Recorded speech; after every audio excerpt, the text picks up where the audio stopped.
Hello friends, আজকে আবার চলে এসেছি চিংড়ি মাছের রেসিপি নিয়ে। চিংড়ি মাছগুলোকে ভালো করে মাথাগুলো ছাড়িয়ে নিয়ে ভালো করে ধুয়ে নিয়েছি। উল্টো দিকে কড়াই বসিয়ে দিলাম গ্যাসে। কড়াই গরম হয়ে গেছে, হালকা একটু তেল দিয়ে দিলাম 2 চামচের মতন। দিয়ে তেল গরম হয়ে যাওয়ার পর চিংড়ি মাছগুলো একটু হলুদ আর হালকা একটু নুন দিয়ে মেখে নিয়ে ছেড়ে দিলাম তেলে। তারপর একটু খুন্তি দিয়ে নেড়ে লাল লাল করে ভেজে নিলাম। হালকা লাল করে, চিংড়ি মাছ বেশি ভাজা যায় না। ভেজে নেওয়া হয়ে গেছে, একটা প্লেটে নামিয়ে নিলাম। এরপর সেই কড়াইয়ে একটি তেজপাতা ছিঁড়ে দিয়ে দিলাম সাদা জিরে। এরপর দিয়ে দিচ্ছি তেল। তেলটা গরম হতে হতে আমি এখানে দিয়ে দিলাম দারচিনি, এলাচ, লবঙ্গ একটু থেতো করে নিয়ে ফোড়নে দিয়ে দিয়েছি। এরপর দিয়ে দিলাম আগে থেকে কেটে রাখা পটলগুলো এখন হালকা লাল লাল করে ভেজে নেব, যাতে সেদ্ধ হয়ে যায় মোটামুটি। হালকা একটু খুন্তি দিয়ে নেড়ে নিলাম। এখন একটি ঢাকনা দিয়ে ঢেকে দেব।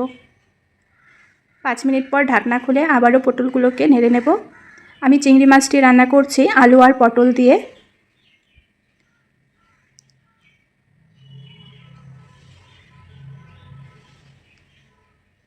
এখন একটু হালকা হলুদ গুঁড়ো দিয়ে দিব। হলুদ গুঁড়ো দিয়ে দেওয়া হয়ে গেছে।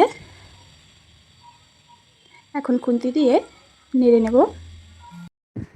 পটলগুলোকে ভালো করে নেড়ে নিলাম।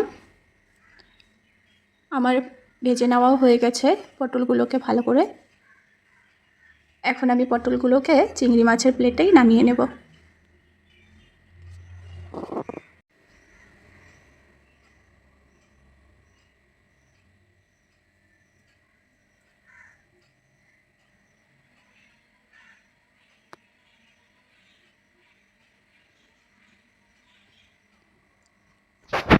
সবগুলো পটল আমার নামিয়ে নেওয়া হয়ে গেছে। সেখানে আরেকটু তেল দিয়ে, তেল গরম হয়ে এসেছে।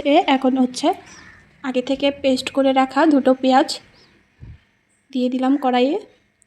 দিয়ে পেঁয়াজটাকে ভালো করে ভেজে নেব, যাতে একটা আষ্টে পেঁয়াজের গন্ধ সেটা চলে যায়। ভালো করে পেঁয়াজটা ভালো করে কষিয়ে নেওয়া হয়ে গেছে। এখন আমি এখানে দিয়ে দিচ্ছি 1 চামচের মতন আদা বাটা, দিয়ে দিয়েছি 1 চামচের মতন লঙ্কা বাটা, এখন দিয়ে দিব 1.5 চামচের মতন শুকনো লঙ্কা গুঁড়ো, দিয়ে দেব পরিমাণ মতন হলুদ গুঁড়ো। এখন খুন্তি দিয়ে মশলাগুলোকে একসঙ্গে ভালো করে মিশিয়ে নেব। মশলাগুলোকে ভালো করে খুন্তির সাহায্যে মিশিয়ে নেব। এখন একটু জল দিয়ে দিব ভালো করে যাতে মিশে যায়। দই দিয়ে দিলাম 2-3 চামচের মতন, জলের সঙ্গে গুলে যায়। জলের সঙ্গে হালকা একটু টক দই মিশিয়ে নেব। কিছুক্ষণ পরে আবারও 2 চামচের মতন টক দই দিয়ে দিব। দিয়ে আবারও ভালো করে মিশিয়ে নেব। দিয়ে দিব একটু জল। এখানে একটু জল দিয়ে দিলাম। দিয়ে দিচ্ছি 1 চামচের মতন ধনে গুঁড়ো, 1 চামচ জিরে গুঁড়ো দিয়ে আবারও খুন্তি দিয়ে ভালো করে কষিয়ে নেব। মশলাগুলোর সঙ্গে মিশিয়ে নেব।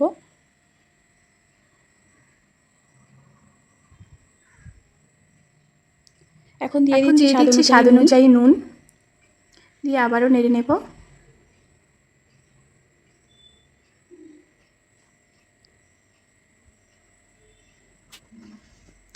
দুই চামচের মতন এখানে আমি টক দই দিয়ে দিচ্ছি।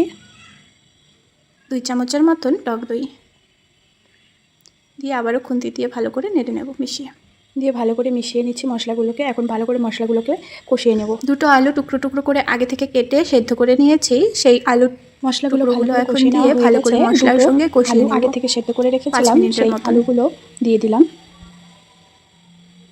দিয়ে মশলার সঙ্গে ভালো করে মিশিয়ে নেব। মশলার সঙ্গে ভালো করে আলুগুলোকে 5 মিনিটের মতন কষিয়ে নেওয়া হয়ে গেছে। এখন আগে থেকে ভেজে রাখা পটল আর চিংড়ি মাছগুলো একসঙ্গে চিংড়ি মাছের সঙ্গে যে পটলগুলো রেখেছিলাম চিংড়ি মাছের সঙ্গে ভালো করে আবারও হালকা একটু কষিয়ে নেব।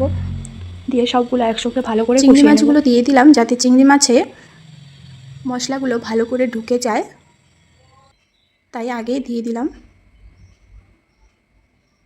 কষিয়ে নেওয়া মোটামুটি হয়ে গেছে। এখন আমি এখানে জল দিয়ে দেব খুন্তি দিয়ে নেড়ে।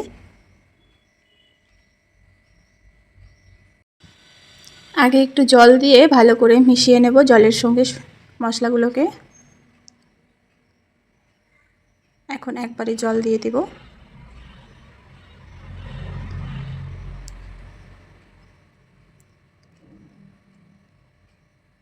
এরপর 10 মিনিটের মতন ঝোলের জলকে ফুটতে দেব। ঝোলের জল মোটামুটি ফুটে গেছে।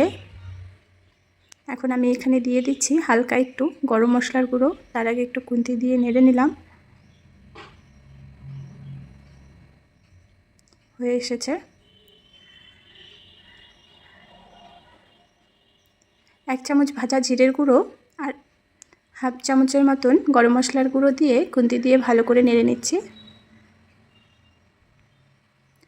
তৈরি আলু পটল দিয়ে চিংড়ি মাছের রেসিপিটি কেমন লাগলো অবশ্যই কমেন্টে জানাবেন।